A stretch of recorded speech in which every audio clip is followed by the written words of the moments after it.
सगळे इथं आलेले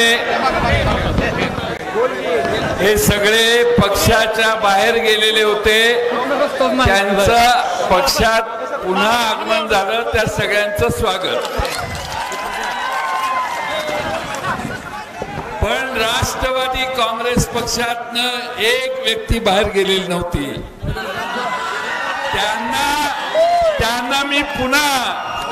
त्यांना मी पुन्हा ते पक्षातच होते, कधी त्यांनी पक्ष सोडला नाही. त्यांना सगळ्यांच्या वतीनं मी राष्ट्रवादीचा गमछा परत घालतो.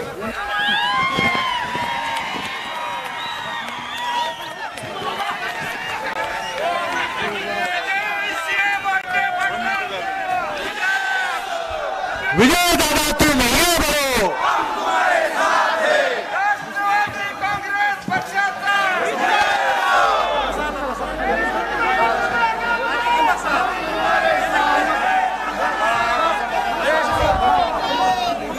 सगळे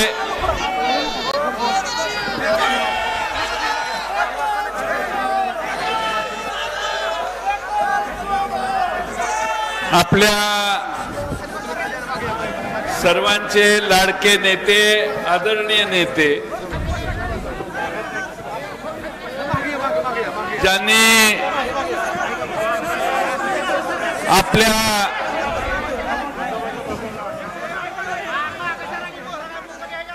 नुसत्या माळशिरस तालुक्याचाच नाही तर सोलापूर जिल्ह्याचा आणि महाराष्ट्रातल्या अनेक प्रश्नांच्या लक्ष घालून महाराष्ट्राचा विकास केला, त्या आपल्या सर्वांना आदरणीय असणारे विजय दादा या सगळ्यात माग राहून कुठल्या दिशेनं कसं जायचं याचं नेपथ्य करणारे आमचे लाडके आदरणीय बाळ दादा,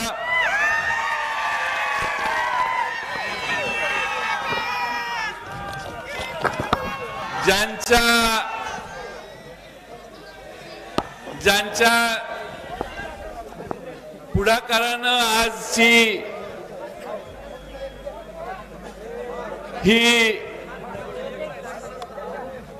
आजचा हा कार्यक्रम होतोय, ज्यांनी अतिशय थोडक्या शब्दामध्ये आपलं मनोगत व्यक्त करताना माढा लोकसभा मतदारसंघाची पुढची दिशा काय असेल हे सुतोवाच केलं, ते आमचे सहकारी धैर्यशील मोहिते पाटील, त्यांच्या सौभाग्यवती शीतलदेवी मोहिते पाटील, आपले माजी आमदार नारायणआबा पाटील, महाराष्ट्र प्रदेश युवक राष्ट्रवादी काँग्रेस शरद पवार पक्ष या पक्षाचे युवक अध्यक्ष मेहबूब शेख, आमचे या जिल्ह्यातील दुसरे महत्वाचे नेते ज्यांनी पडत्या काळात पवार साहेबांना साथ देण्यासाठी कधीही माघार न घेता सर्व संकटांना सामना देऊन ज्यांनी पवार साहेबांना साथ दिली, ते आमचे तरुण युवा नेते अभिजित पाटील,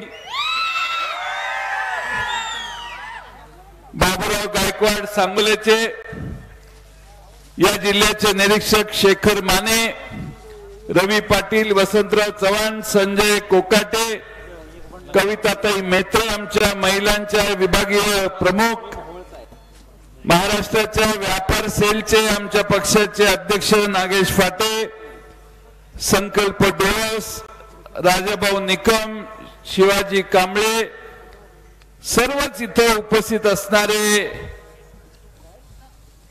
या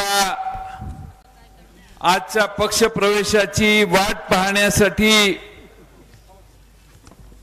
3:30-4 वाजल्यापासून इथं बसलेले आपण सर्व बंधू आणि भगिनींनो,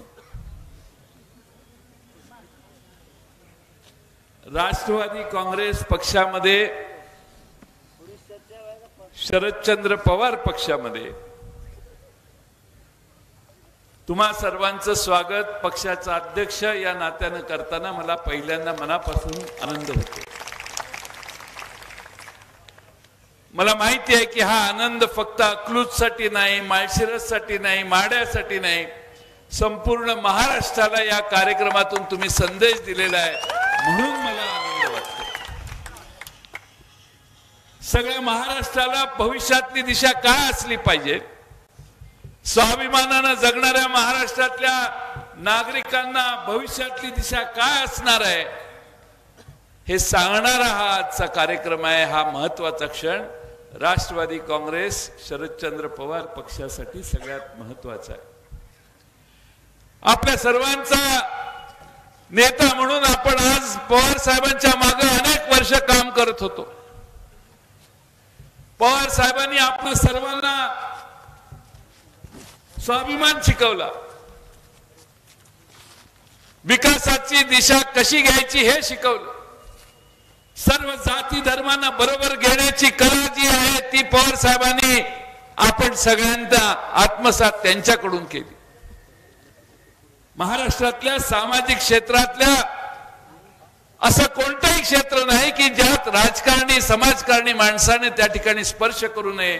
त्या सर्व महाराष्ट्रातल्या जीवनाला, जीवनाच्या अंगाला पवार साहेबांनी त्यांच्या कारकिर्दीत अतिशय उत्तमपणाने स्पर्श केला. आणि म्हणून कितीही वादळ आली, कितीही संकट आली, तरी शरद पवार साहेबांचं जहाज हे कधीही बुडलं नाही. शरद पवार साहेबांचं जहाज महाराष्ट्रानं नेहमी तारलं. जेव्हा जेव्हा संकट आलं तेव्हा तेव्हा महाराष्ट्रातला युवक पवार साहेबांच्या मागे उभा राहिला.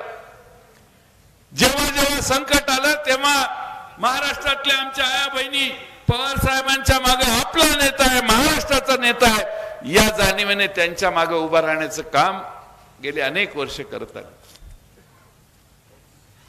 विजय दादा आणि पवार साहेब वेगळे होणं कधी शक्यच नव्हतं.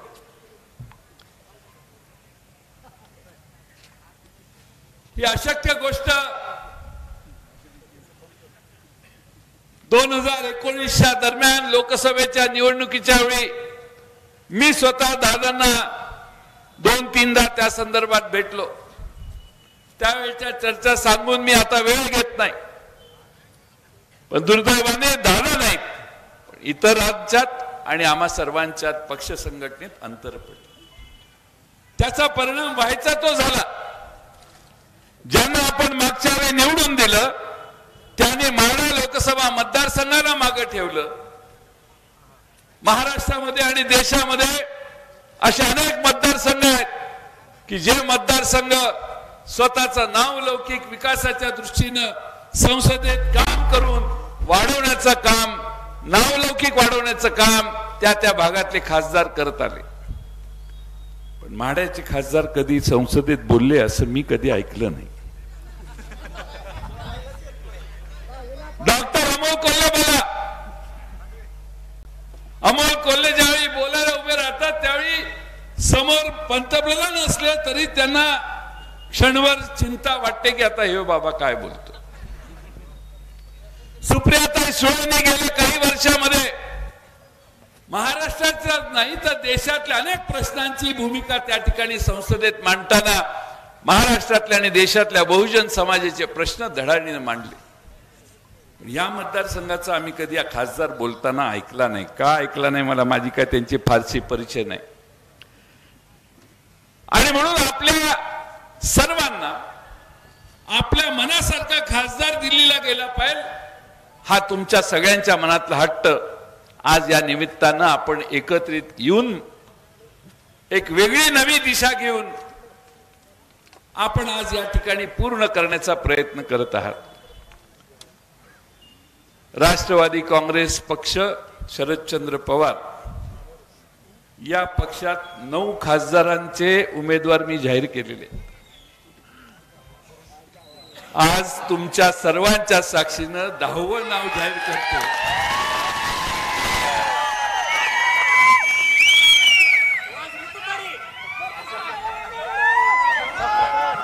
एक तुम्हाला सांगतो, तुतारी वादक वाजवायला लागला की सगळ्यांनी त्याला वाट करून पुढे आणायचा. तो आपलं चिन्ह आहे, त्याला मागे दडवायचं नाही. राष्ट्रवादी काँग्रेस पक्षाचे पहिल्यांदा मी 5 उमेदवार, आता बस, आता नाही, आता माझं माझं माझं झाल्यावर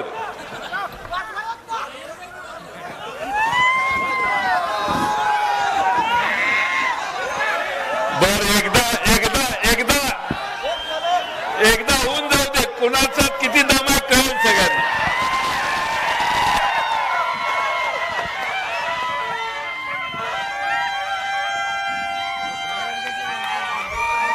बस बस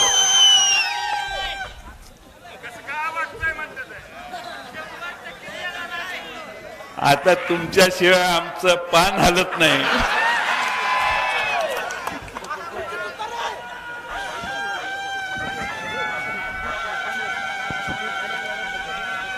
आमचं घड्याळ चोरीला गेलं म्हणून ह्यांना आम्ही खांद्यावर घेतलं. छत्रपती शिवाजी महाराजांच्या रायगडावर जाऊन त्यांना स्वतः खुद्द शरद पवार साहेब रायगड किल्ल्यावर वर जाऊन रणरणत्या उन्हात छत्रपती शिवाजी महाराजांच्या पायाशी तुतारी अर्पण करून या तुतारी या चिन्हाचा महाराष्ट्रात आणि देशात राष्ट्रवादी काँग्रेस शरदचंद्र पवार पक्षाच्या वतीनं चिन्ह म्हणून ते घोषित करण्याचं अनावरण करण्याचा कार्यक्रम आम्ही रायगडावर केला. शिवाजी महाराज जेव्हा जेव्हा स्वारीला जायचे त्यावेळी ही तुतारी वाजायची. ही विजयाची धैर्यशील मोहिते पाटील विजयाची तुतारी आहे. युद्धावरून छत्रपती शिवाजी महाराज परत रायगडावर यायचे त्यावेळी तुतारी वाजवून त्यांचं स्वागत व्हायचं.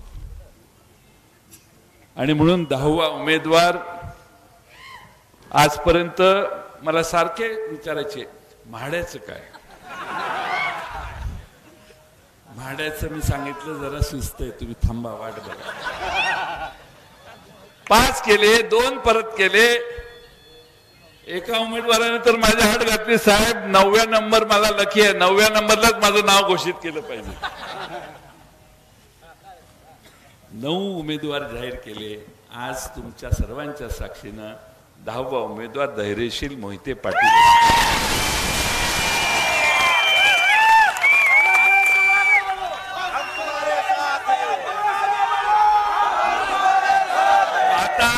आता तुम्हाला सर्वांची जबाबदारी आहे.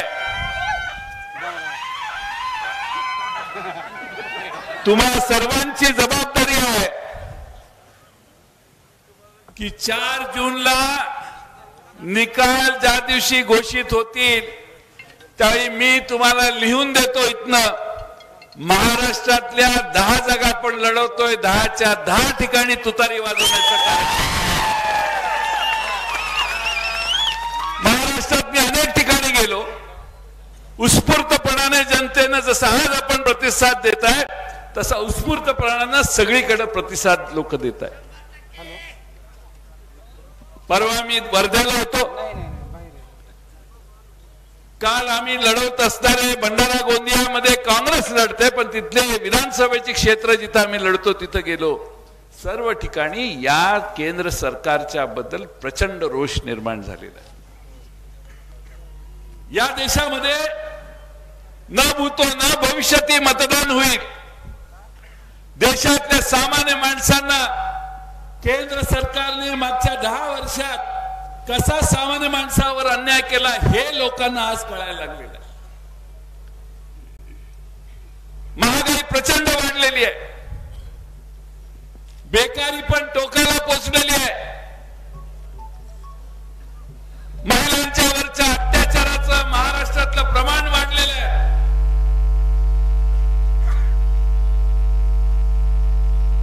या देशामध्ये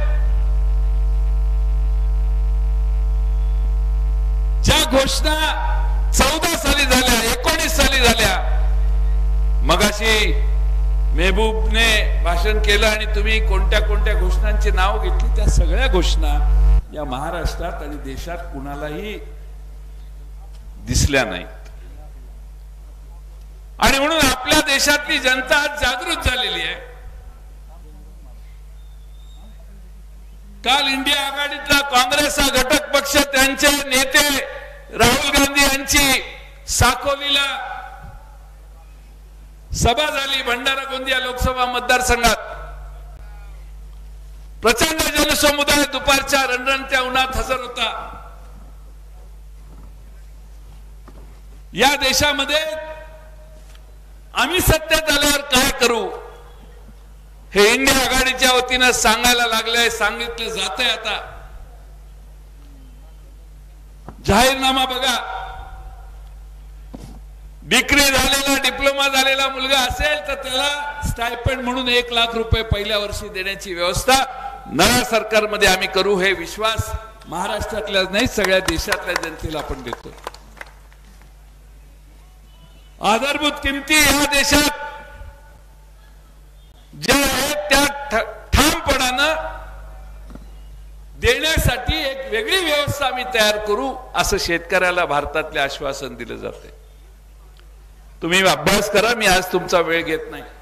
प्रचाराच्या दरम्यान आपल्याला सगळ्यांना या गोष्टी करतील, पण जे 10 वर्षामध्ये लोक वंचित ज्या प्रश्नांपासून राहिली त्या सगळ्या प्रश्नांना दिलासा देण्याचं काम आज देशात इंडिया आघाडीच्या वतीनं होतंय।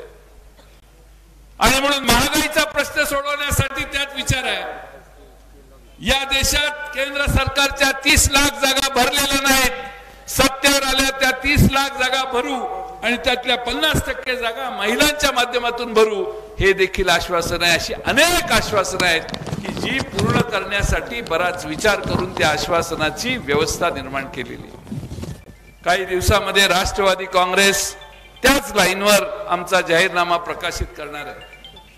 पण मित्रांनो, मी आपणा सर्वांना हेच सांगेन की महाराष्ट्रामध्ये 2 मराठी माणसांचे पक्ष फोडण्यात आले।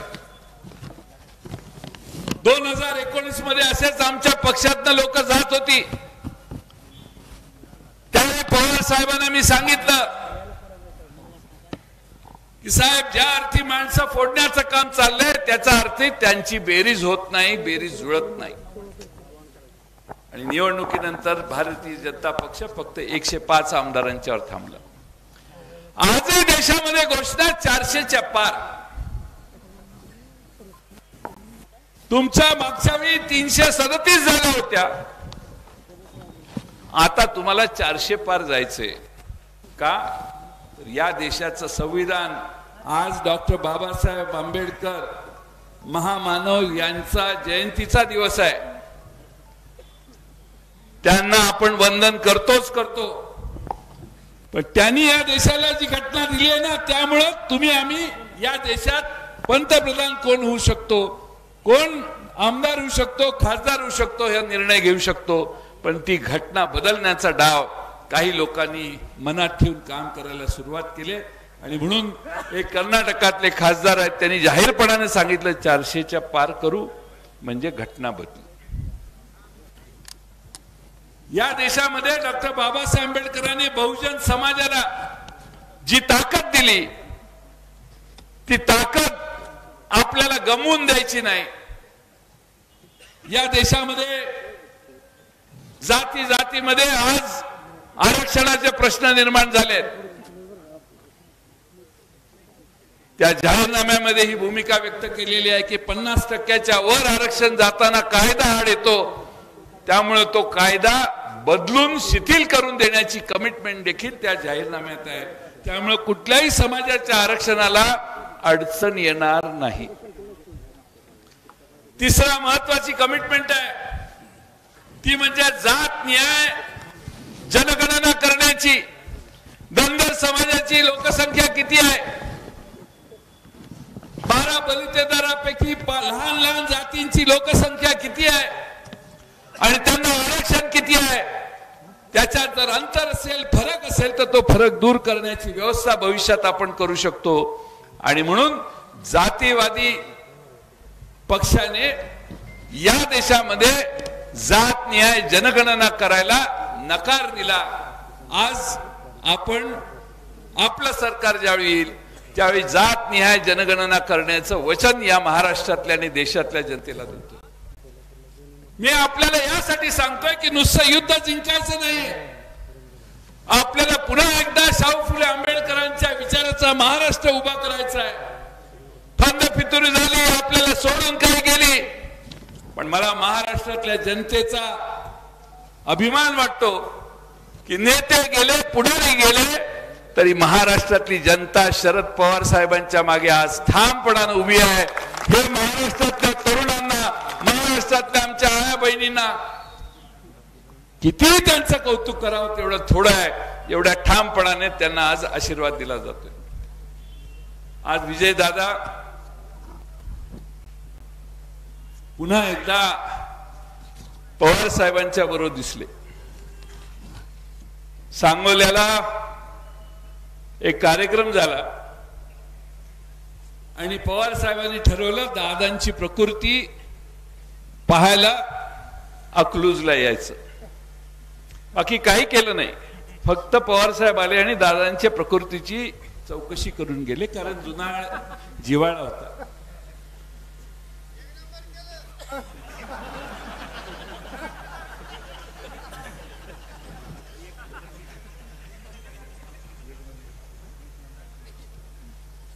चाळीस 50 वर्ष ज्यांच्या बरोबर आपण एकमेकाच्या बरोबर काम करतोय, स्वर्गीय सहकार महर्षी शंकरराव मोहिते पाटलांच्या वेळेपासून पवार साहेब या घराला जवळून ओळखतात आणि त्यांच्याशी जुना लागेबंध, जुना संबंध त्यांचा आहे. आणि म्हणून दादांच्या प्रकृतीची चौकशी जाता त्यांनी केली. प्रश्न फक्त चौकशी प्रकृतीचा होता, पण महाराष्ट्राला हे कसं काय झालं म्हणून प्रश्न पडला. तेव्हा फक्त प्रकृतीची चौकशी होती. पण आज मला मनापासून आनंद वाटतोय, महाराष्ट्रामध्ये राजकारणामध्ये मोठा बदल घडणार याच सुरुवात अकलूज मधून होते आणि दादांच्या पासून होते याचा मला आनंद आहे. दादा पक्षाच्या बाहेर का जावं लागलं किंवा दादांच्या समर्थकांना बाजूला का व्हावं लागलं, कधीतरी मी येऊन सांगेन तुम्हाला.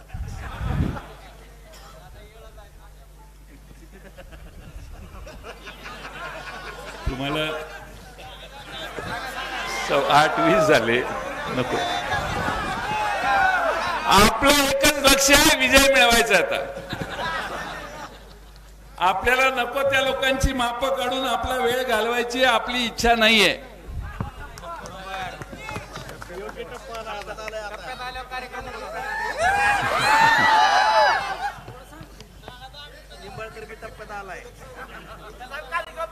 आपल्याला या माढा लोकसभा मतदारसंघात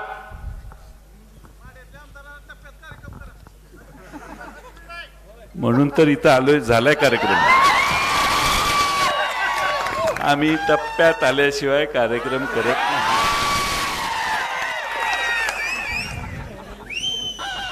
विजय दादा म्हणजे जुना सोनं आहे. या सोन्याची किंमत त्यांना कळली नाही, त्यांना ओळखता आली नाही. त्याला जातीवंत सोनार लागतो. तुम्हा सर्वांच्या ताकदीचं महत्व काय आहे, विजय दादा आणि तुम्ही सगळे भावन कशी, सोनं कसे आहात हे ओळखणारा एकच माणूस देशात आहे, ते म्हणजे शरद पवार साहेब.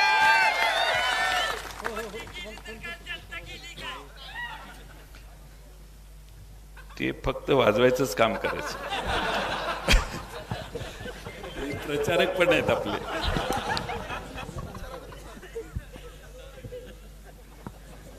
आपल्या सगळ्यांना मला हे सांगायचंय की एक मोठी घटना आज महाराष्ट्रात इथं होते. दादांच्या हाताखाली, दादांच्या बाजूला बसून मंत्रिमंडळात अनेक वर्ष मला काम करता आलं.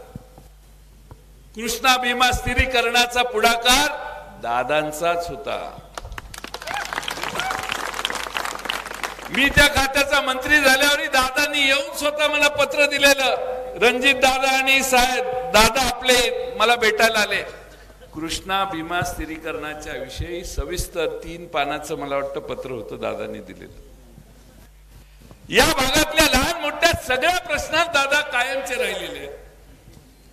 आज दादांनी जी पताका हातात घेतली, किंबहुना सहकार महर्षींनी हातात घेतली, ती पताका पुढे जाण्यासाठी रणजित मोहिते पाटील काम करतायतच, पण आज त्यांच्याबरोबर धैर्यशील मोहिते पाटलांनी देखील ही पताका हातात घेतलेली आहे. आणि मला खात्री आहे या परिसराचं सोनं केल्याशिवाय हे दोघं राहणार नाही. रणजित दादा आज आमच्या पक्षात नाही आहेत, येत नाही आहेत, ते वेगळ्या पक्षात आहेत, ठीक आहे.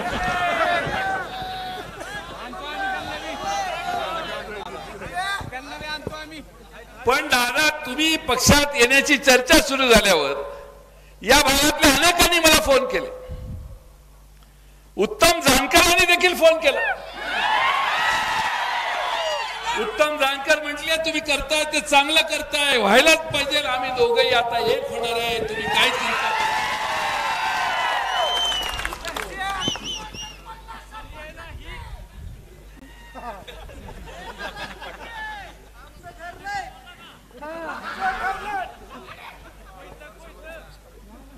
उत्तम जानकरांचं माझं पण ठरलेलं आहे.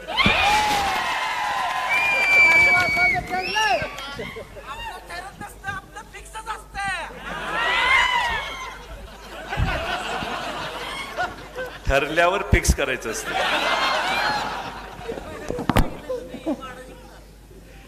आणि त्यामुळं आमच्या मागच्या वेळी उत्तम जानकर माझे उमेदवार होते. इथं प्रचंड प्रयत्न केले पण काही जमलं नाही मागच्या वेळी आमचं.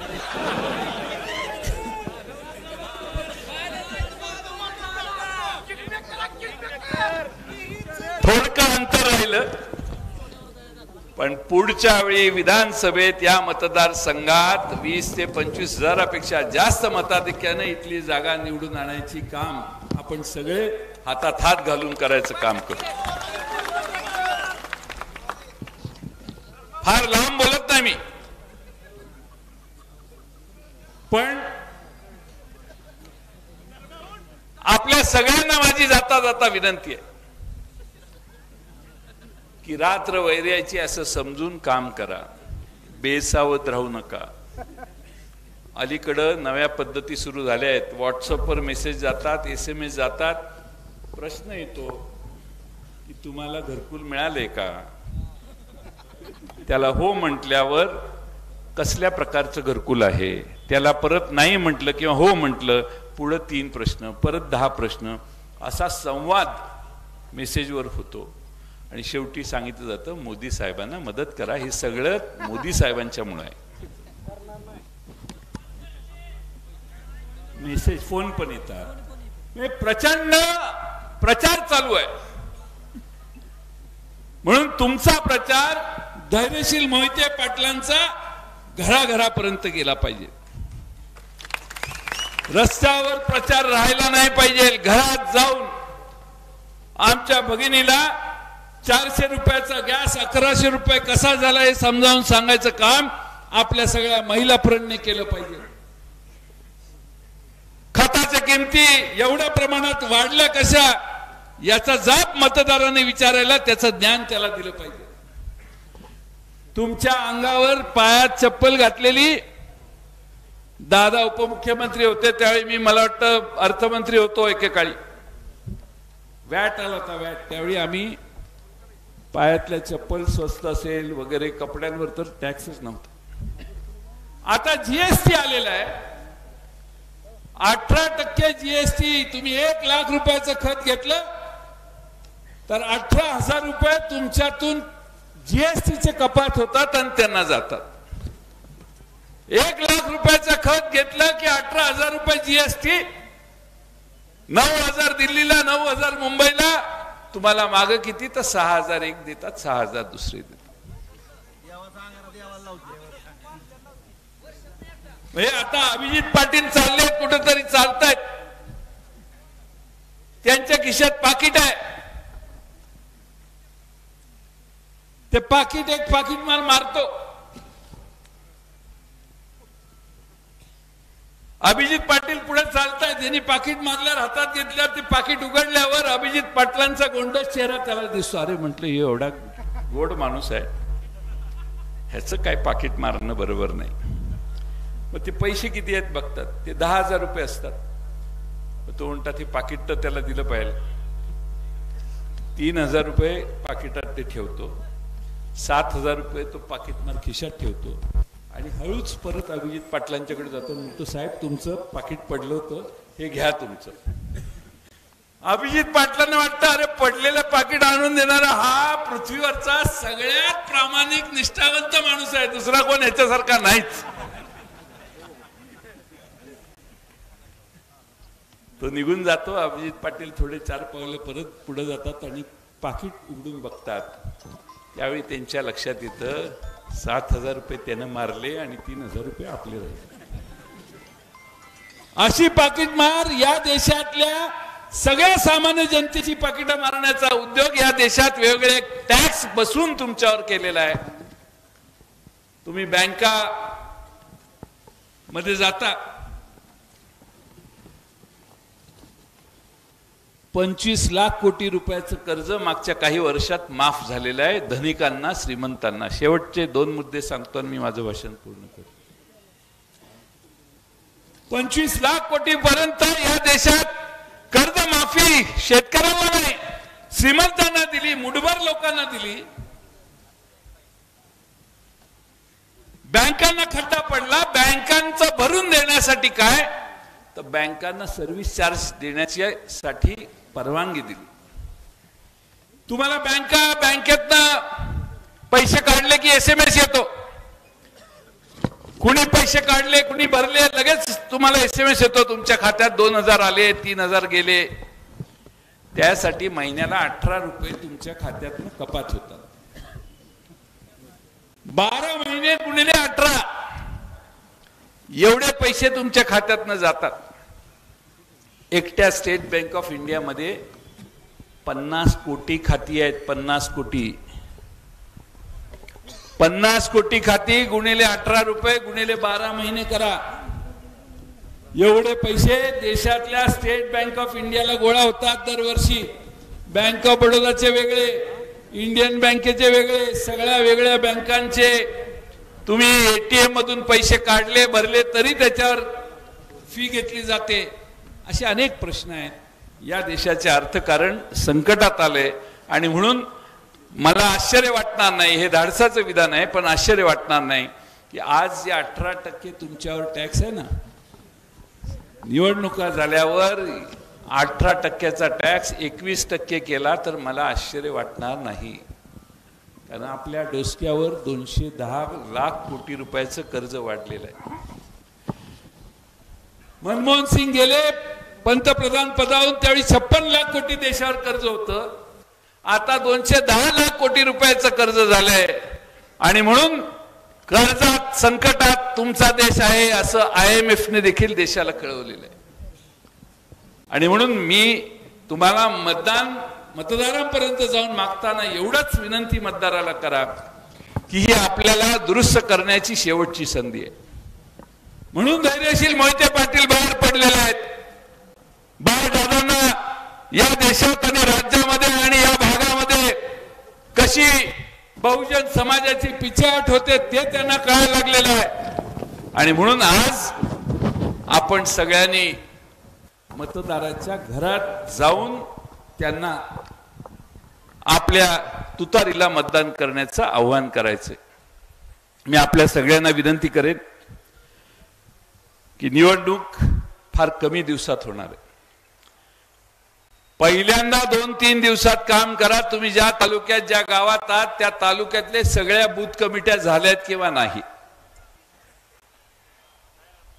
त्या बूथ कमिट्या झाल्या असतील तर उमेदवार म्हणून धैर्यशील मोहिते पाटलांना बोलवा आणि त्या बूथ कमिटीच्या सगळ्या सदस्यांचा एक मेळावा पहिल्यांदा अरेंज करा.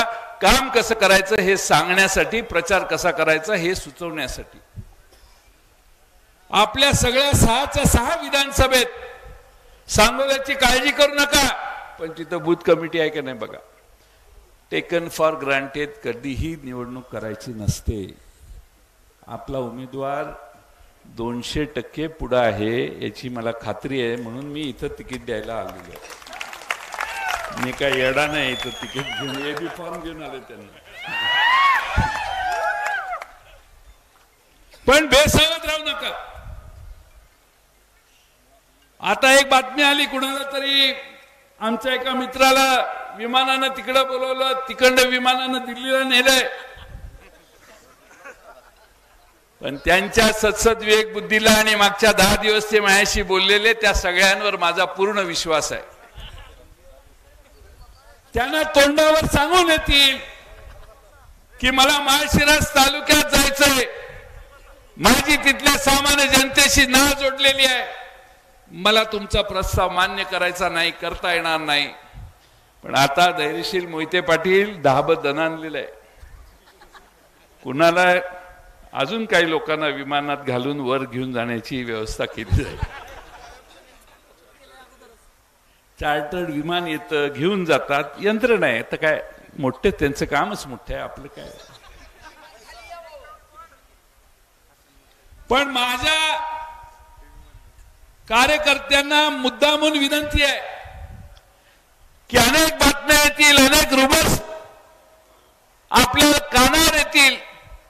आता आजपासून आपण तरी फुंकलेली आहे, आपण कामाला लागायचं. तुम्ही सांगोल्याची चिंता करू नका.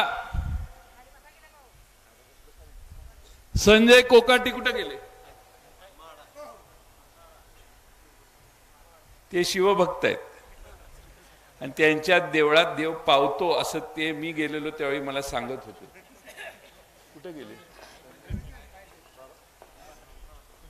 माड्याची चिंता करू नका, कारण आपण सगळे माड्याला निश्चितपणाने चांगलं काम करू. करमाळ्याला नारायणाबा आत्ताच मगाशी एका कार्यक्रमासाठी म्हणून सांगून गेले.